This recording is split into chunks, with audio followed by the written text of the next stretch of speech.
घर आम्ही तुम्हाला द्यायला तयार आहोत, तुमच्यासाठी लढण्यासाठी तयार आहोत. 1 स्क्वेअर फुटाचं घर धारावीमध्ये तरी माणसाला घर मिळालंच पाहिजे. मागे जातोय, कुणाच्या मागे फरफटत जातो.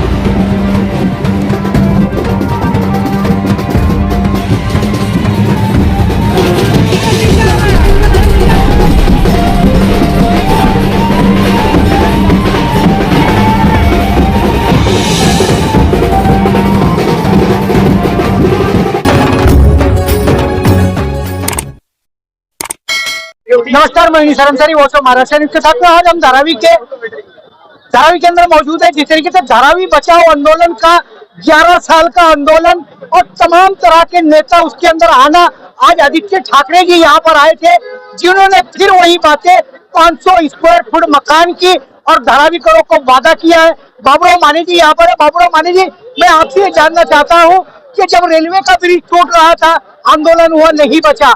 जब नायक नगर की शौचालय टूट रही थी, आंदोलन हुआ, नहीं बची। उसके बाद में जो है वहाँ बैनर आपके सांसदों का लग गया कि ब्रिज को जल्दी बनाया जाए, और इसी तरीके से सर्वे रोकने की बात थी, सर्वे भी नहीं रुक पा रहा है, आप रोक नहीं पा रहे हो। कल अडानी अगर धारावी को बनाने के लिए अग्रसर जैसे है हो गया, तो क्या आपके और आपके खासदारों के यही कटआउट लगेंगे कि धारावी बनने दो, आगे हम देखेंगे? देखो, आपको जानकारी कम है ऐसा मुझे लग रहा है।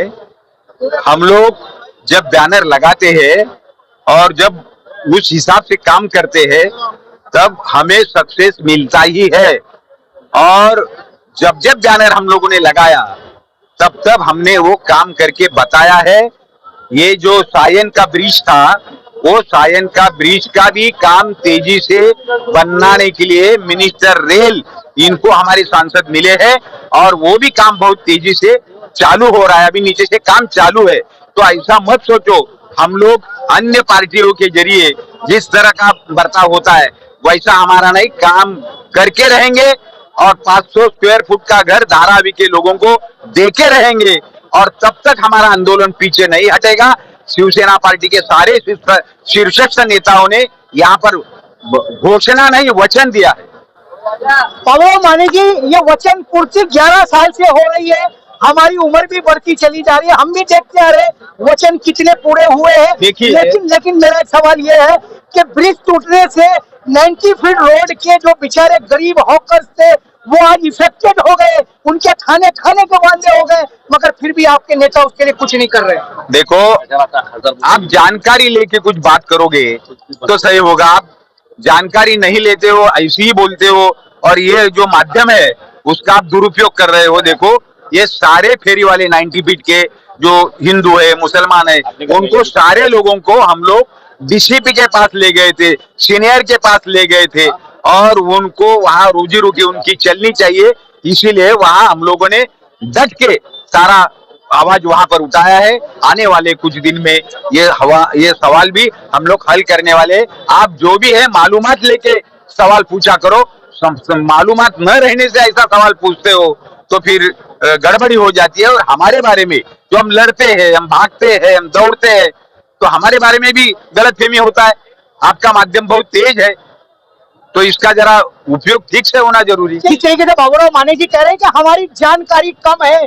क्या धारावीकरों को ये बात पसंद आएगी? विठ्ठल पवार जी यहाँ पर है। विठ्ठल पवार साहेब, मी तुम्हाला एक विचार इच्छितो की आज धारावी बचाव जो आंदोलन आहे मोठ्या प्रिणीने पुढे चाललेला आहे, सर्व नेते हिच्यामध्ये येत आहे, लोकसभेच्या इलेक्शन सुद्धा केलेलं आहे, लोकांनी आपली भूमिका बाजवलेली आहे। तुम्हाला काय वाटतं की आता सध्या विधानसभेच्या इलेक्शनची तयारी आहे काय? नाही, हे इलेक्शनची नांदी नाहीये, हे धारावी बचाव आंदोलनाची तयारी होती। त्यामध्ये प्रत्येक एक काय आता ज्या पद्धतीनं अनिल देसाई ज्यांनी संबंधित नागरिकांना दिलंय, प्रत्येकाला घराला घर मिळालं पाहिजे, दुकानाला दुकान मिळालं पाहिजे। आम्ही नागरिकांसाठी भांडण्यासाठी आज आजी साहेबांना या ठिकाणी बोलवलंय। आम्ही राजकारण करण्यासाठी मिळे, आम्हाला या ठिकाणी कोण उभं राहणार तो विषय नाही, आम्हाला धारावीकरांचं बघायचं आहे।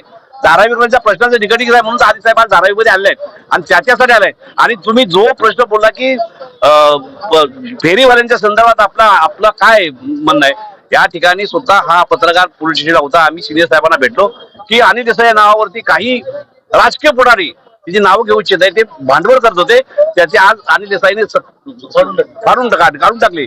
जर माझ्या नावात असं करत असलं मी दिल्लीमध्ये त्याचा आवाज उडल आणि त्याला सस्पेंड केल्याशिवाय राहणार नाही. हे कोण राजकारण करते तुम्हाला माहिती आहे, तुम्ही जवळून पाहता, तुम्हाला कोण कोण काय काय करतं सगळे काडी पिले सगळे माहिती आहे आणि तुम्ही आमच्यावरून वधून घेऊ नका प्लीज. विठ्ठल पवार साहेब, मला मी एक आखरी प्रश्न तुम्हाला विचारतो. भाऊराव माने साहेब पण आहेत, तुम्ही दोघांनी मिळून उत्तर द्यावे की धारावीमध्ये अदानी कंपनी रिडेव्हलपमेंट कार्यक्रम करताना तुम्ही त्यांच्याकडून मागण्या करता की तुम्ही ब्लू प्रिंट दाखवा, धारावी कशी बनवणार आहे, पण धारावी कशी वाचवणार आहे, त्याची ब्लू प्रिंट तुमच्याकडे आहे का? ही मागणी आम्ही अदानीकडे वेळोवेळी केलेली आहे. तो काही दाखवायला तयार नाही. त्याचा सगळा कारभार संशयास्पद आहे म्हणून धारावीचे सगळे लोक आज रस्त्यावर उतरतायत, अनेक वर्ष आंदोलन करतायत. तो आम्हाला काही सांगत नाही, नुसतं आम्हाला बाहेर कसं घालवता येईल याच्यासाठी त्याचा प्रयत्न आहे आणि म्हणून आम्ही सगळेजण त्याच्या विरोधात संघर्ष करतोय. आम्हाला आज धारावीमध्ये आम्ही अत्यंत भयानक अवस्थेत राहतोय. आम्हाला विकास हवाय, विकासाच्या विरोधात आम्ही नाही, परंतु अदानीची जी पावलं पडतायत ती धारावीकरांच्या विरोधात पडतायत, त्याच्या विकासाच्या दृष्टीने पडतायत. म्हणूनच हा संघर्ष आमचा सुरू आहे. विठ्ठल पवार साहेब, हा संघर्ष किती दिवस अजून चालणार आहे? जोपर्यंत आम्हाला न्याय भेटत नाही तोपर्यंत संघर्ष कायम चालू आहे. भले आमचा जीव गेला चालेल. एक लक्षात घ्या, आम्ही धारावीसाठी लढणार आणि मरणार पण आहे, हे लिहून घ्या.